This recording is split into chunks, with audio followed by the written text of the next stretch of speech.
So class 12th, see the question number 26. Question number 26 is realization. Clear? So realization account एक बनाना है आपको इस question में, और you know very well how to create the realization account. Particular amount debit, particular amount credit. ठीक है. सो इस question में सबसे पहले हम लोग देखते हैं 26 में कुछ चीज़ें जो हैं वो नई हैं, थोड़ा सा नया है 26। उसके बाद हम जनरल एंट्री स्टार्ट करेंगे, बाकी पीछे के सारे क्वेश्चन सेम हैं आपके, तो देख लीजिएगा। पार्टनर्स कैपिटल अकाउंट, इस क्वेश्चन में 3 पार्टनर्स हैं, A B C, particulars A B C, ठीक है, particulars A B C, particulars A B C, ठीक है ना। सो आपको इस क्वेश्चन में करना क्या है कि एक बार अच्छे से क्वेश्चन को रीड कर जाइएगा, जो कि बहुत अच्छा टॉपिक है इसमें, ठीक है। सो एक और अकाउंट बनेगा, बैंक अकाउंट हम बना दें यहाँ पे, ठीक है। इस क्वेश्चन में बैंक ओवरड्राफ्ट है, जो कि फर्म की लायबिलिटी है, तो फर्म को तो चुकाना ही चुकाना है ये पैसा, ठीक है। तो आइए देखते हैं कैसे बनाते हैं हम बैंक अकाउंट, पार्टनर्स कैपिटल और रियलाइजेशन, ठीक है ना। तो क्वेश्चन ये है कि ए बी सी पार्टनर हैं, जिनके पास सबसे पहले हम बैलेंस शीट का पार्ट जो है वो कॉपी कर लेंगे यहाँ पे, ठीक है। जो लाइबिलिटी साइड में है, जैसे दिया है बैंक ओवरड्राफ्ट, ये भी एक क्रेडिटर की तरह होता है, जो कि बैंक को हमको देना ही देना, ठीक है। बाई बैंक ओवरड्राफ्ट है, क्रेडिटर्स है, प्रोविडेंट फंड है, ठीक है, बाई ये है, और कैपिटल अकाउंट का पता ही है आपको, बैलेंस बाई बैलेंस बी, ठीक है ना। तो ए बी का जो है वो क्रेडिट बैलेंस है, तो क्रेडिट बैलेंस जो होता है वो लाइबिलिटी साइड, और जब डेबिट बैलेंस होता है वो एसेट साइड। इसका मतलब है डेबिट बैलेंस का मतलब होता है कि फर्म को सी से और पैसा लेना है, ठीक है ना। तो 42,000 यहाँ पे आ जाएंगे। उसके बाद सी का देखते हैं बैलेंस क्या है, 25,000। सो टू बैलेंस बी डी 25,000 रुपये, ठीक है। अब हम लोग देखते हैं क्या, जैसे हमारे पास लाइबिलिटी का पार्ट हमने पूरा कर दिया, अब हम लोग डेटर्स में आते हैं। टू डेटर्स, आपको पता है डेटर्स किधर जाता है, और स्टॉक भी दिया है, क्वेश्चन में इन्वेस्टमेंट भी है, अच्छा क्वेश्चन है ये बहुत। तो पीछे के सारे क्वेश्चन थोड़े इजी थे, थोड़ा सा अलग है ये क्वेश्चन। मशीनरी और प्रीपेड एक्सपेंसेस, और 2 हमारे पास गुडविल, ठीक है।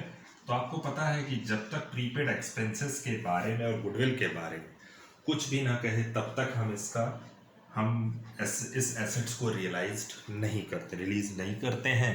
इसका मतलब है बाई बैंक नहीं होगा इस केस में, प्रीपेड एक्सपेंसेस और गुडविल के केस, ठीक है। तो हम लोग अमाउंट जो है वो उतार लेते हैं, ठीक। 21,000 का ओवरड्राफ्ट है, 21,000, 86,000 के क्रेडिटर्स हैं, और 18,000 का प्रोविडेंट फंड है। ये याद रखिएगा कि बैंक ओवरड्राफ्ट, क्रेडिटर्स और प्रोविडेंट फंड दिया है। प्रोविडेंट फंड अब तक किसी क्वेश्चन में नहीं था, लेकिन इस क्वेश्चन में दिया है प्रोविडेंट फंड, तो इसका पेमेंट आपको करना है, चाहे कहे चाहे ना कहे, ठीक है। सो डेटर्स है 40,000 के, फिर स्टॉक दिया है 60,000 का, फिर उसके बाद 25,000 का इन्वेस्टमेंट है, फिर उसके बाद 80,000 की मशीनरी है, प्रीपेड एक्सपेंस है 3,200 का, फिर गुडविल है 38,800, ठीक है। अब हम लोग देखते हैं क्वेश्चन में क्या कह रहा है। कह रहा है they appointed B to release the assets, यानी बी को अपॉइंट किया गया कि आप एसेट्स को हटाने का काम करें। He is to receive 5% the amount realise from debtors stock machinery. उनको ये कहा गया कि अगर आप डेटर्स से पैसा निकाल लेते हैं और स्टॉक से पैसा निकाल लिए, मशीनरी से पैसा निकाल लिए, तो हम आपको, कंपनी आपको क्या देगी, कमीशन देगी, ठीक है। So and is to be bear all expenses of realisation, ठीक है ना। तो हमारे पास सबसे पहली चीज़ तो देखते हैं कि क्या क्या इसने रिलीज कराया, ठीक है। सो इसने सबसे पहली चीज़ यहाँ लिखिएगा कि हम बात कर रहे थे डेटर्स को बेचवाने का काम कर रहा है, वो सोल्ड ऑफ कराने का काम कर रहा है, स्टॉक को हटाने का काम कर रहा है, मशीनरी को हटाने का काम कर रहा है, स्टॉक और मशीनरी, ठीक है। तो यहाँ आप लिखिएगा बाई बैंक, और इसके बदले में हम इसको कमीशन देंगे, कंपनी कमीशन देगी, ठीक है। सो वो कंपनी की लाइबिलिटी है, ठीक है। सो हम लोग सबसे पहला काम करते हैं, स्टॉक रिलीज 36,000। तो स्टॉक को भिजवाने का काम कर रहा है, 60,000 का स्टॉक है और उससे हमको दिला रहा है वो केवल 36,000, ठीक है ना। तो स्टॉक का काम खत्म। अब हम देखते हैं और किससे पैसा दिला रहा है वो, स्टॉक से हो गया, फिर बैड डेट से अमाउंटेड 2,000 है, यानी इसका मतलब है कि वो डेटर से कितना पैसा दिला रहा है, डेटर से 40,000 के बदले में बैड डेट्स दिया है ना वो, तो इसका मतलब है 38,000 रुपीज़ बैड डेट्स दिला रहा है, ठीक है। फिर उसके बाद क्या दिला रहा है, मशीनरी हो गई, मशीनरी कितने से है, 46,000 की मशीनरी से वो हमको दिलवा रहा है, ठीक है। सो ये तीन चीज़ उसने रियलाइज कराई और बदले में हम उसको क्या देंगे, यानी कंपनी क्या देगी, कमीशन देगी, ठीक है। There was an unrecorded assets, ठीक है। एक अनरिकॉर्डेड एसेट्स है जो हमारी लाइबिलिटीज में नहीं। There was an unrecorded assets of 10,000 which was taken over by 8,000 rupees, ठीक है। तो यहां आप लिखिएगा by A's capital in bracket unrecorded assets, ठीक है। अनरिकॉर्डेड एसेट्स को वो टेक ओवर कर, हो सकता हो अनरिकॉर्डेड एसेट्स में टाइपराइटर भी हो या अदर एसेट्स हो, ठीक है, जो हमारी बुक्स में नहीं, लेकिन जिस पार्टनर ने लिया उसको शो ऑफ जरूर करना, ठीक है। तो 1,20,000 रुपीज। अब ए अनरिकॉर्डेड एसेट्स की बात कर रहा था, तो कितने में ए ने निकाला एसेट्स को, 8,000 रुपये, ठीक है। ए ने टेक ओवर किया 8,000 की एसेट्स। अब हम आगे बात करते हैं, market value of investment was ascertained to be 20,000, ठीक है। And one of the creditors agreed to accept the investment at this when remaining creditors were paid at a discount 6,000। अब देखिए, हम बताए थे कि कभी भी फुल सेटलमेंट का एंट्री पास नहीं करते हैं, ना डेबिट करते हैं ना क्रेडिट करते हैं, ठीक है। किसके साथ, क्रेडिटर्स का, जो हमारा क्रेडिटर्स 86,000 के थे, लेकिन हम देखेंगे सबसे पहले वो एक क्रेडिटर्स है हमारे यहाँ पे, हम समझा दे रहे हैं आपको, ठीक है। हम एक कैटेगरी डिवाइस करते हैं, फर्स्ट कैटेगरी, सेकंड कैटेगरी।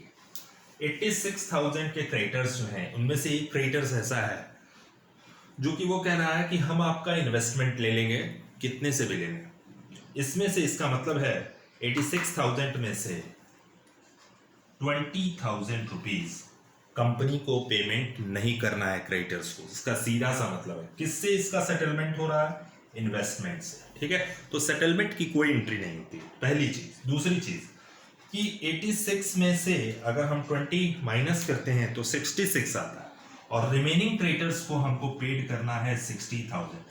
तो यहाँ पे 20,000 की कोई एंट्री नहीं होगी, सेटलमेंट हो गया, ना इन्वेस्टमेंट इधर जाएगा, ना क्रेडिटर्स 20,000 से क्रेडिट होगा ना डेबिट होगा, ठीक है। तो बचा कितना, कह रहा है रिमेनिंग क्रेडिटर्स जो 66,000 के हैं, उनमें 6,000 का डिस्काउंट करके, यानी हम जो रिमेनिंग क्रेडिटर्स को पेमेंट करेंगे to bank account in bracket creditors rupees 60,000, समझ में आ गया होगा, ठीक है। 65 66 थे, लेकिन 6,000 हमें डिस्काउंट दिया क्रेडिटर्स ने, 60,000 हम पेमेंट करेंगे। नेक्स्ट आइए अगला, कह रहा है an office typewriter not shown in the books of account realized 20,000 rupees. एक ऑफिस टाइपराइटर अनरिकॉर्डेड एसेट्स है by bank account in bracket office typewriter, ये है, आप यहाँ पे लिख सकते हैं अनरिकॉर्डेड एसेट्स, और हमारी बुक्स में नहीं होती है अनरिकॉर्डेड एसेट्स 20,000, ठीक है। फिर इसके बाद है there was an outstanding expenses to 6,000, ठीक है। तो हम देखते हैं एक आउटस्टैंडिंग एक्सपेंसेस, क्या हमारी लाइबिलिटी में आउटस्टैंडिंग एक्सपेंसेस है? कहीं नहीं दिया है, ठीक है। सो सबसे पहली चीज हम देख लेते हैं, हमने क्रेडिटर्स का काम खत्म कर दिया, ठीक। यहाँ से इन्वेस्टमेंट का भी काम फुल सेटलमेंट से हो गया, इसका होगा नहीं क्योंकि इसके बारे में कोई इंफॉर्मेशन नहीं। प्रीपेड एक्सपेंसेस, गुडविल, गलती मत करिएगा कभी, प्रीपेड एक्सपेंसेस और गुडविल के बारे में कभी भी इंफॉर्मेशन ना दे तब तक उसको टच मत करिएगा। नेक्स्ट, जैसा है वैसे ही पेस्ट कर दीजिएगा। नेक्स्ट इसमें है क्रेडिटर्स प्रोविडेंट फंड, ठीक है। अभी बचा हुआ क्रेडिटर्स का तो हमने पेमेंट करवा ही दिया फुल सेटलमेंट से। अब आगे देखते हैं, कह रहा है and on their was N fifth point है ये, outstanding expenses 6000, these were settled for 4500, यानी एक अनरिकॉर्डेड लाइबिलिटी है जिसका नाम है आउटस्टैंडिंग एक्सपेंसेस, ठीक है। सो हम ब्रैकेट में कर दे रहे हैं अनरिकॉर्डेड लाइबिलिटी है वो, आप आउटस्टैंडिंग एक्सपेंसेस की जगह अनरिकॉर्डेड लाइबिलिटी भी लिख सकते हो। तो कितना है वो 45, 6000 की थी लेकिन 4500 पेमेंट कर रहे हैं, तो टू बैंक कर रहे हैं। Expenses of realization met by B 2000 rupees, ठीक है। तो हम लोग चेक करेंगे कि क्या हमारे पास जो एक्सपेंसेस ऑफ रियलाइजेशन है, ठीक है। सो हम आज के डेट में इसका डिस्कशन करना था, इसीलिए इस सवाल को हमने लिया, ठीक है। सो आते हैं, देखते हैं और क्या बच गया है। अभी बैंक ओवरड्राफ्ट तो पेमेंट करना ही है हमें, तो to bank in bracket bank OD, कितने की ओडी है 21,000 की। प्रोविडेंट फंड का भी आप पेमेंट करेंगे कहे चाहे ना कहे, तो to bank in bracket provident fund realized, ठीक है 18,000 रुपीज। अब लास्ट पॉइंट है जो बहुत इंपॉर्टेंट है आपके क्वेश्चन में, कह रहा है expenses of realization met by B amounted to 2000। अगर क्वेश्चन में कह दे मेट बाय बी, ठीक है, सो बीयर नहीं कहेगा लेकिन मेट बाय बी कहेगा, तो इसका मतलब है बी ने प्राइवेट, बी जो है जो एक्सपेंसेस बीयर करेगा वो प्राइवेटली करेगा, ठीक है। तो मेट बाय बी, और एकदम क्लियर कह रहा है इस लाइन में कि expenses of realization met by B to 2000 rupees, यानी 2000 रुपीज से, यानी इसका मतलब सीधा सीधा मतलब ये है कि 2000 रुपीज बी प्राइवेटली पेड करेगा, उसका फर्म से कोई मतलब नहीं है, ठीक है। तो याद रखिएगा कि मेट बाय बी वर्ड का मतलब है प्राइवेटली, और प्राइवेट का कोई ट्रीटमेंट नहीं होता है बुक्स में, ठीक है। ये एक हमको टॉपिक समझाना था, और जनरल एंट्री तो आप बना ही लेंगे, तो हम डिस्कस करते हैं अब कि क्या क्या छूट गया। बाकी सब आई थिंक हो ही गया है मेरे हिसाब से, ठीक है। सो सारी हमने लाइबिलिटीज का भी पेमेंट कर दिया, एसेट्स भी ट्रीटमेंट कर दिया, बाकी कुछ हमारे पास बचा नहीं है, ठीक है। तो हम लोग टोटल करते हैं, शायद लॉस आया कि प्रॉफिट लॉस है इस क्वेश्चन में, तो आई थिंक डेबिट ही ज़्यादा होना चाहिए, ठीक है।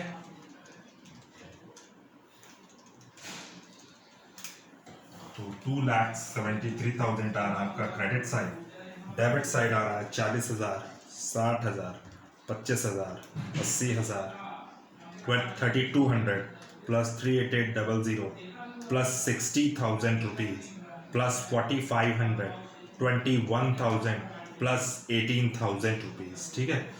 तो 350,500। अब देखते हैं यहाँ से कि क्या लॉस है कि प्रॉफिट आ रहा है। अभी हमारे पास इस क्वेश्चन में एक बार फिर हम टोटल करते हैं, ठीक है। 40, 60, 25, ठीक है। मशीनरी कितने की 80,000, 3,200, 38,800, फिर 60,000, फिर क्रेडिटर्स का भी पेमेंट किया है हमने, ठीक है। तो क्रेडिटर्स का पेमेंट हमने 60,000 किया था, और एक चीज़ और इसमें छूट गई है, बी का कमीशन छूट गया है, ठीक है। तो बी को जो कमीशन हम देंगे वो कैसे देंगे, इस पर हमें बी को कमीशन देना था 5% के हिसाब से, इंटू 5%, 6,000। तो टू यहाँ लिखिएगा, टू बीज कैपिटल इन ब्रैकेट कमीशन, ठीक है। तो ये एक चीज हमारे पास छूट गई थी, ठीक है। सो क्वेश्चन में एक ये एंट्री है, सो हमारे पास 6,000 का हमने कमीशन भी दे दिया।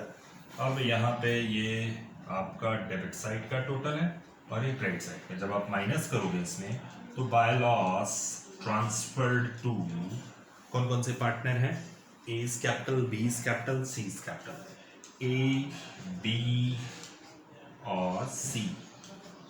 ठीक है, तो कितना लॉस है हमारा, 83,500 का लॉस आ रहा है।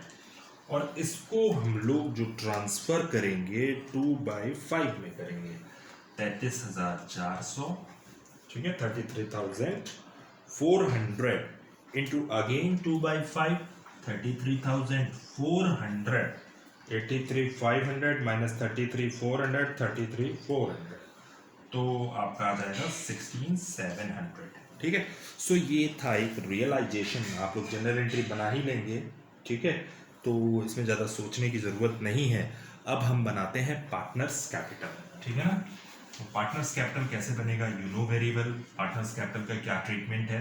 ठीक है, तो आज हम इसमें डिस्कस करते हैं पार्टनर्स कैपिटल को लेकर के। हमने बताया था कि कहीं अगर क्रेडिट साइड में अगर कोई पार्टनर है, किसी का नाम है, तो वो डेबिट साइड में आता है, इसका मतलब उससे पैसा लेना है। तो यहाँ पे लिखिएगा to realization in bracket assets taken over by A and B और सी। ए ने कितना लिया है, 8,000 रुपीज़ का, यहाँ ए का नाम था इसलिए हमने डेबिट साइड, और कहीं पार्टनर का नाम है लॉस है, तो to realization in bracket loss. ठीक है, कितना लॉस है, 33,400, 33,400, 16,700 रुपये, ये वाला लॉस है तीनों। अब उसके बाद देखते हैं यहाँ कहीं पार्टनर का नाम है, यहाँ पे है, इसको कमीशन मिलना चाहिए था क्योंकि इसकी इनकम है, तो यहाँ पे रियलाइजेशन लिखिएगा और इन ब्रैकेट कमीशन लिखिएगा। ठीक है, और कितना कमीशन है, 6,000 का हम बी को कमीशन दे देंगे। ठीक है, और कहीं पार्टनर का नाम हमें नजर नहीं आ रहा है। अब हम देखते हैं कि ए को कितना पैसा देना है, बी को कितना पैसा देना है और सी को कितना पैसा देना है। ठीक है, तो आते हैं 1,05,000 माइनस 8,000 माइनस 33,400, तो हमारे पास सीधा सीधा आ रहा है 63। तो to bank in bracket final payment. ठीक है, सो 63,600। आते हैं, बात करते हैं बी की, 42,000, 6,000 माइनस 33,400, तो आई थिंक आ रहा है 14,600। ठीक है, अब यहाँ पे देखो सी का टोटल ज़्यादा दिख रहा है और सी पर हमारे पास कुछ भी नहीं है बैलेंस, तो हमने करेंगे क्या, 25,000 प्लस 16,200 रुपया, यानी 41,200 रुपीज़। और कौन लाएगा, 41,700 आई थिंक, ये 16,700 है। ठीक है, ये 700 है। ठीक, तो 25,000 प्लस 16,700, तो 41,700 रुपीज सी और लाएगा। ठीक है, तो जब सी लाएगा तो बाय बैंक, और यहां लिखेगा सी ब्रॉट मनी, कितना पैसा और लाएगा वो, 41,700। अब आपका यहाँ पे हिसाब किताब कंप्लीट हो गया। अब हम बात करते हैं बैंक अकाउंट की, how to create the bank account. It's a very important task और बहुत अच्छी चीज़ है कि आप ज़्यादा से ज़्यादा क्वेश्चन आता है रियलाइजेशन अकाउंट बनाने के लिए। ठीक है, सो 80% चांस आपका रियलाइजेशन अकाउंट का रहता है, डिसोल्यूशन में जनरल एंट्री का बहुत कम चांस है। ठीक है, सो हम लोग सबसे पहले बात करते हैं बैंक की। हमने यहाँ फाइनल पेमेंट किया है और यहाँ पे पी सी पैसा लाएंगे, तो सी कैपिटल अकाउंट कितना, 41,700। अब हम यहाँ देखते हैं, इन दोनों को हम पेमेंट कर रहे हैं बाय पार्टनर्स कैपिटल। ठीक है, या by A and B, total 63,600 plus 14,600, तो आ जाएगा 78,200। अब हम देखते हैं, इधर आते हैं, ये देखिए यहाँ से आपको पैसा मिला है, एसेट्स को रियलाइज किया बाय बैंक, सारे एक साथ जोड़ दीजिएगा, ऐड कर लीजिएगा 20,000 रुपीज़, तो आपको पैसा मिला है। तो आपको पता है कि जब पैसा आता है तो बैंक में डेबिट साइड में और जाता है तो क्रेडिट साइड। ठीक है, सो यहाँ रियलाइजेशन से लिखिएगा और इन ब्रैकेट एसेट्स रियलाइज्ड, कितनी एसेट्स रियलाइज हुई, 1,40,000 रुपीज़। ठीक है, ये वाला प्लस और ये वाला बैंक। ठीक, अब हम इधर देखते हैं, जितने बैंक हैं इसका मतलब है पैसा गया है, तो कितना गया है, 60,000 ये वाला 4500, ठीक है, 21,000 प्लस 18,000 प्लस, बस इससे ज़्यादा नहीं। तो यहाँ लिखिएगा by realization in bracket liability paid off, कितना पैसा, 103,500, ठीक है। 41,700 प्लस 1,40,000, तो आपके पास जो हमारा बैंक का टोटल है वो डेबिट साइड का इक्वल हो गया है 181,700, ठीक है, 78200, 103,500, तो एकदम एग्जैक्ट करेक्ट है। तो ये आपका क्वेश्चन नंबर 26 था। अच्छे से नोट करिएगा, एक बार प्रैक्टिस करिएगा इस क्वेश्चन को, ठीक है। अगर कोई प्रॉब्लम आए तो कॉल करिएगा। बहुत क्लियरिटी है, एकदम क्लियर दिखेगी एक एक चीज़।